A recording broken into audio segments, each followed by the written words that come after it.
말씀하신 거에서 제가 얘기를 좀 전개를 시켜보겠습니다. 이렇게 중요한 천국복음이 담겨있는 주기도문이고 강조하신 게 우리잖아요. 그러니까 공동체 기도이기 때문에 아마 이제 교회 공동체에서도 되게 혼자 있을 때 하는 경우보다는 아무래도 모였을 때 하는 경우가 좀 더 많은 것 같아요. 그렇죠. 근데 이제 이 영상 보시는 시청자분들께서 내가 교회 모임에서 언제 주기도문을 외우는가를 보시면 아마 각자 속한 교회마다 좀 다르실 거예요. 지금 잠깐 말씀하신 대로 예배 끝날 때 외우시는 분들이 아마 좀 많이 계실 것 같고, 그렇죠. 전통적인 전례 예배에서는 주기도문의 위치가 예배의 끝에 있지 않고 설교 후에 성찬하기 전에 그 사이에 있습니다. 뭐냐면 설교를 통해서 말씀 전례라고 그러죠. 먼저 말씀을 받고 나서 그다음에 이제 성찬으로 넘어가기 전에 우리가 밥 먹을 때 식기도 하듯이 성찬을 위한 준비 기도로 보통 주기도문의 위치가 놓여져 있어요. 그래서 중세로 거슬러 올라가도 비슷하고 종교개혁 시대의 표준적인 어떤 예배 형태를 봐도 예배의 끝이 아니라 설교 직후나 혹은 설교 직전에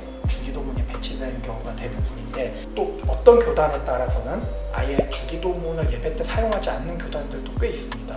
뭐 그리스도의 교회라든가 침례교단 같은 데서도 그렇지 않은 경우가 왕왕 있고, 그다음 이제 기아성 순복음교회 같은 경우는 이제 예배 끝날 때 많이 하죠. 그래서 예배라는 공동체 모임 안에서 이제 이 기도가 계속 사용이 되고 있는데, 제가 서두에 말씀드렸던 두 번째 질문, 최근에 보면은 이 주기도문을 노래로 만들어서 불려지는 경우가 이제 굉장히 많이 있습니다. 그래서 이제 저처럼 순복음교회에 소속된 경우는 그 하늘에 계신 아버지로 시작하는 그 평생 잊을 수 없는 노래죠. 이게 이제 개신교 진영 쪽에서 나온 대표적인 주기도송 중에 하나고, 제가 알기로는 이제 보통 CCM 쪽에서도 주기도문을 테마로 해서 노래를 만들기도 하시고 그거를 또 예배 때 사용하고 그러시기도 하는 그런 경우도 본 것 같고, 사실 개신교뿐 아니라 뭐 천주교나 이쪽에서도 보통 생활성가라 그러죠. 생활성가로 이제 거기서는 주의 기도라는 공식적인 명칭이 있으니까 주의 기도라는 어떤 표준적인 노래들이 한 두어 개가 있어요. 근데 문제는 이제 제가 또 의아하게 늘 생각해 왔던 거는, 노래는 어쨌든 가락이 있고 리듬의 가사를 맞춰야 되기 때문에 가사에 항상 변용이 일어날 수밖에 없어요. 예를 들어서 제가 좋아하는 그 LS2라는 프랑스 샹송에다가 주의 기도를 맞춘 이제 노래가 있는데, 하늘에 계신 우리 아버지 이렇게 시작하는 게 있는데요. 후렴이 어떻게 나오냐면 영광이며 사랑이신 우리 주님께 처음과 같이 이제와 또한 영원히, 그냥 이렇게 끝나요. 그러니까 무슨 얘기냐면 노래로 만들면서 벌어지는 현상이 본문에 나와 있는 가사가 바뀌어 버린다는 거죠. 가락이나 리듬에 맞게. 물론 아까 말씀하신 대로 넓은 의미에서는 의미가 포괄될 수 있지만, 차라리 노래로 부르지 말고 그냥 성서 본문을 그대로 외우는 게 좀 더 맞는 것인가, 아니면 정말로 이렇게 중요한 기도인데 그걸 굳이 노래로 만들어서 불렀을 때 이렇게 가사가 변형되어도 괜찮은 것인가. 고영원 선생이 만든 주기도문 노래만 봐도 앞에 하늘에 계신 우리 아버지랑 뒤에 송영만 따가지고 노래를 만들지 가운데는 아무것도 없거든요. 그러면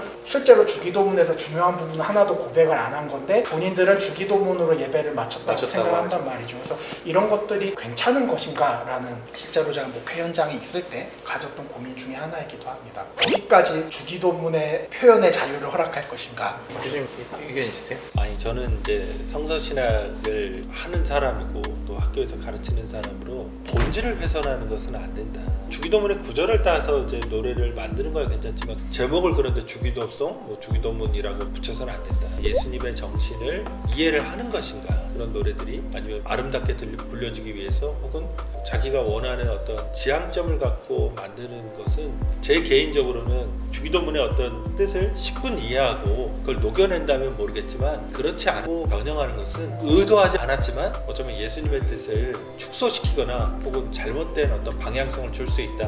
조금 우려스럽다. 그러면은 방금 전에 카톨릭에서는 넓은 의미에서는 똑같은 건데 바꾼다는 것도 그 우려스럽다에 포함되는 건가요? 전 개인적으로 최근에 제가 꽂힌 주기도문 찬양이 힐송의 The Rose Prayer, 주의 기도죠. 제가 해석하는 정도는 에버모어거든요. 영원히. 저는 무슨 의미가 있고 어떻게 생각을 하냐에 따라서 어떤 가사가 강조되느냐, 다 똑같이 써도 조금 더 반복되는 어구가 있을 수 있고, 가사를 반복하고 어구를 반복한다는 것은 작사 작곡가 내지는 그런 사람들이 여기에 좀 어떤 투영되어 있는 뭔가가 있다라고 저는 하기 때문에 가사를 변경하지 않는 선에서는 랩으로도 할 수 있다. 훼손시킬 때는 충분한 설명이 있는 후에 그렇게 작사 작곡이 되면은 성도들이 받아들이는 공동체의 기도가 우리 공동체, 우리 교회 정신은 주기도문에서 이런 부분을 좀 강조하는구나라고 충분히 받아들일 수 있다라고 저는 생각을 하거든요. 이제 예배 역사에서 굉장히 많은 기도문이 노래 형식으로 바뀌었거든요. 노래 형식으로 무언가 기도를 한다는 것에 대해서는 굉장히 바람직한 방향이라고 생각하는데, 다만 지금 현존하고 있는 노래들보다는 좀 더 좋은 주기도문 노래가 만들어졌으면 좋겠다라는 바람이 하나 있고요. 이제 한 가지 좀 덧붙여서 오해하지 않으면 좋겠는 거는, 예배 마지막에 축도를 하잖아요. 그죠. 이게 주기도문이 있어야 할 자리에 그 자리를 축도가 대체한 게 아니고, 네. 축도는 옛날부터 늘 전례적으로 있었던 겁니다. 블레싱은 네. 어떤 형태로든, 인사의 형태로든 블레싱의 형태로든 늘 있었던 거고, 주기도문이 원래 그 자리가 아니었다는 거. 이거 제가 몰랐던 오해죠. 그건 오해하지 않으셨으면 좋겠어요. 개인적으로 근데 주기도문 안 할 때도 있거든요. 안 해도 사실은 상관은 없죠. 네. 원칙적으로. 했어야 된다라는 고정관념이 강하다 보니까 아마 그건 이제 자기의 교회 공동체 경험에 따라서 그게 좀 다르게 느낄 크더라고요. 것 같아요. 아마 시청자들도 그러실 것 같아요. 축도가 주기도문의 자리를 뺏은 건 아니라는 거. 네. 한 가지 이제 말씀드리고 싶은 건, 주기도문의 그 6가지의 기도문을 어느 하나라도 높이거나 낮추는 건 안 된다. 동급이다. 예, 그럼요. 그 부분이 예, 궁금해요. 그게 예수님의 그 핵심적인 정신이고, 그게 기독교이고, 실제로 예수님의 정신이라는 얘기는 이게 기독교의 핵심이거든요. 근데 거기서 뭐를 또 강조한다. 근데 이제 그 사회자가 뭐 에버머에 이제 꽂히셨다고 했는데, 네. 말하자면 괄호가 돼 있잖아요. 대개 나라와 권세 영광이 아버지께 영원히 있습니다. 이게 괄호가 있다는 건 실은 신약 성서를 우리가 본문을 구성하는 아주 강력한 사본들이 있습니다. 초기에 거기 없는 본문이에요. 그렇기 때문에 괄호를 했어요. 그러니까 이거는 원래 예수님이 말씀하신 게 아닐 수 있는 가능성이 아주 높은 겁니다. 그러니까 후대에 어떤 성경을 필사하는 사람이 역대기에 있는 구절을 써는 것으로 학계에서는 거의 대다수가 인정하고, 그래서 성경 안에서도 괄호를 친 본문이잖아요. 네. 그러니까 거기에 에버모어가 있거든요. 그렇죠.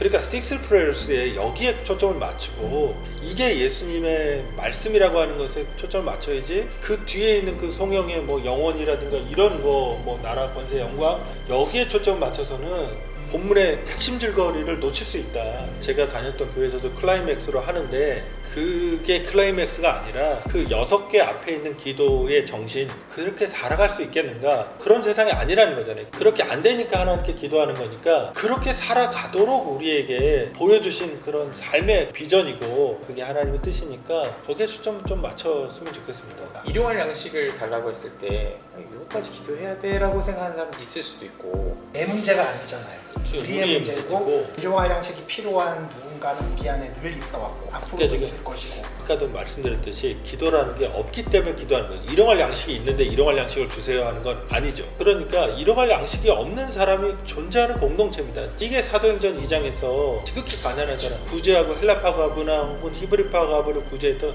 초대교회의 모습 안에서 진짜로 먹을 것이 없어서 절망했던 사람들, 인간의 존엄성마저도 훼손됐던 사람들을 갖고 있었고, 그런데 그 안에 또 경제적인 여유가 있는 사람들이 있는 거죠. 그게 형제자매로 하나님 안에서 함께 묶여서 공동체의 어떤 생존의 문제, 그런 것들을 함께 해결하며 나가야 된다고 하는 경제사회적인 정신이 녹아 있는 거죠.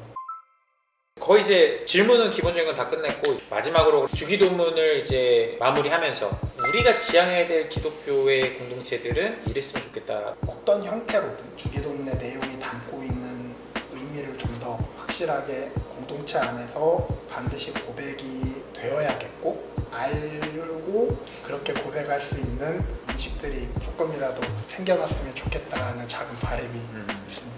기본적으로 이제 한국교회는 아주 강렬한 기도, 전 세계에서 유래를 찾아볼 수 없는 새벽기도, 뭐 철야기도, 아니면 기도원마저 만들어서 기도하는 강렬한 기도들이 있죠. 그런데 중요한 건 예수님이 기도하라고 했던, 너희는 이렇게 기도하는 사람이 되라고 했던 기독교인의 모습과 현재 기독교인의 모습이 유사한가, 저는 상당히 의문시합니다.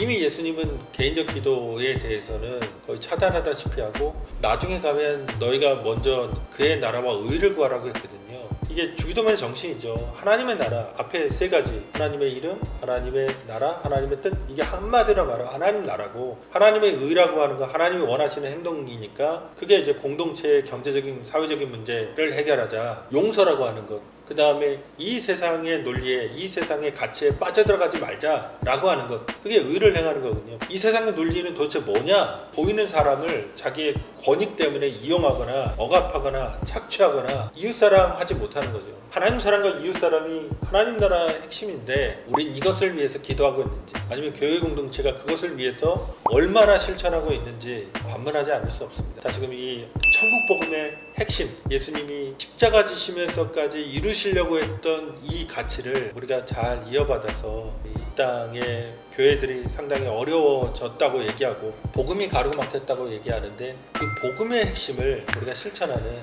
교회 공동체, 그런 성도가 되었으면 좋겠습니다. 두 분 오늘 재밌고 또 유익하고 흥미로운 말씀하셨는데, 저는 개인적으로 그렇게 생각합니다. 교회의 기본은 뭘까 했을 때 가정이 먼저거든요. 곧 있으면은 그리스도교 축제 중 하나인 대림절이 다가오는 때에 예수 그리스도가 오심이 가정에서 먼저 그렇게 이루어졌으면 사실 좋겠거든요. 부족한 부분이 많을 텐데 교수님이나 선생님도 늘 고민하고 어떻게 좀 재밌게 다가갈까를 생각하는 것 같습니다. 오늘 준비한 시간 주기도문은 여기까지고요. 대림절이 곧 있으면 다가오는데 예수 그리스도의 은혜와 사랑이 우리 가운데 가득 넘치고 조금 더 주님의 기도로 복될 수 있도록 저희 또 다음 시간에 또 다시 뵙도록 하겠습니다. 여러분 모두 안녕히 계세요.